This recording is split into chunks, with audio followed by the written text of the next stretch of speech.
Alright guys, this is my first video on the actual markets. Pretty much I had not a good week.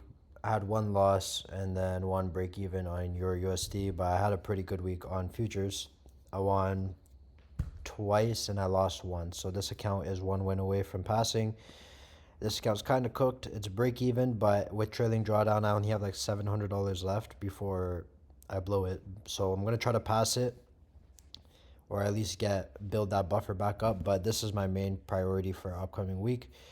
There's a daily fair value gap that I expect to be filled early on in the week, uh, that I hope I can take a trade towards if I see the correct displacement. So if I see the first Monday candle literally just dump like this, then Tuesday I can expect it to do that. And then I don't really care what it does after I pass my account.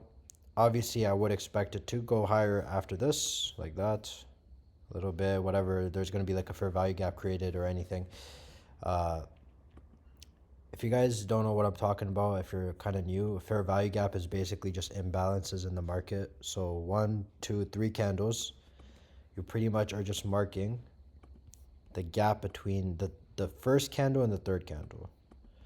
There's a lot of videos on that if you're interested. I'm just kind of breaking down the market from experienced, from like, from a guy who's experienced. So if you're really new, just focus on figuring out how to spot certain things in the market.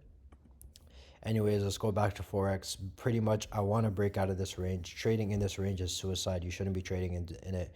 Take one loss, maybe two. After that, there's no reason you should be taking losses in this market.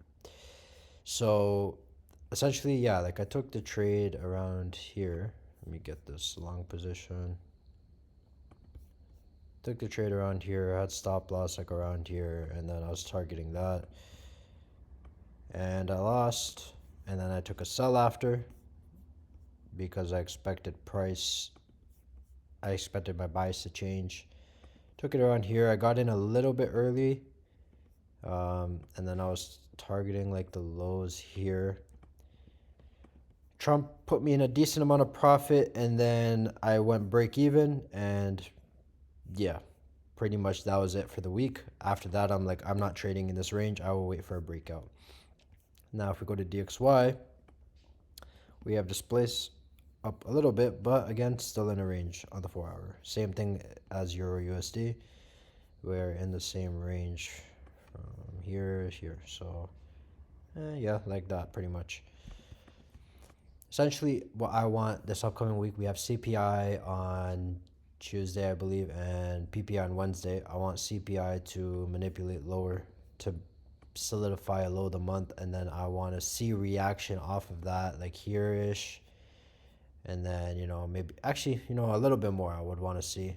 Retrace back here, and then shoot straight for that monthly fair value gap for the rest of the month. This is the only setup I'm interested in. I'm not trying to take another loss. I don't want to be in this range forever, obviously. I know it sucks, guys, having to wait on the market like this, but what can you do? Every business has a slow seasons and its fast seasons. You have to understand it is the summer. All the big players are in Monaco doing God knows what, a lot of Epstein activities. But anyways, they are not taking the market serious at the moment, so you shouldn't be so hands-on on the market. When you see the market actually moving, that's when you get hands-on. I can't predict, you can't predict when these guys want to make these moves. We could only react to what they show us, and that's how you get in line. Looking at the higher time frame is the easiest way to understand that. So if you look at the monthly, we haven't done anything. Look at June, look at the June candle, and look at the July candle, and we're what? Pretty much halfway through the month. Now that doesn't mean that the month is going to range forever. Like that doesn't mean these next 2 weeks are going to be bad. It just means to be more cautious and to not trade in this purple box that we're currently in, right? On Euro and DXY, it's the same thing. DXY want to go higher, Euro USD want to go lower because they're directly correlated. But yeah, pretty much I just want to see this low get taken out, and then I want to see displacement. I'm not trading towards this low even if I see displacement, because I'm not trying to get caught red-handed again, pretty much, because I tried trading to it once and I'm not interested trading to it again. I'm not interested trading to it again because it's not a high probability setup when order flow is extremely bearish. We want to be trading markets like this. You want to get in line somewhere here and take it to the lows.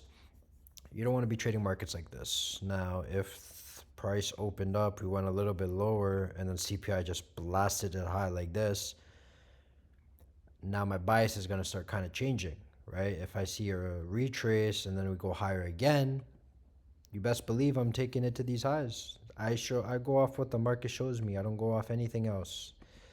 Whatever the market shows me it wants to do, that's what I do. Now, the reason I want more confirmation on a move like this is because of all the bearish order flow that we've had.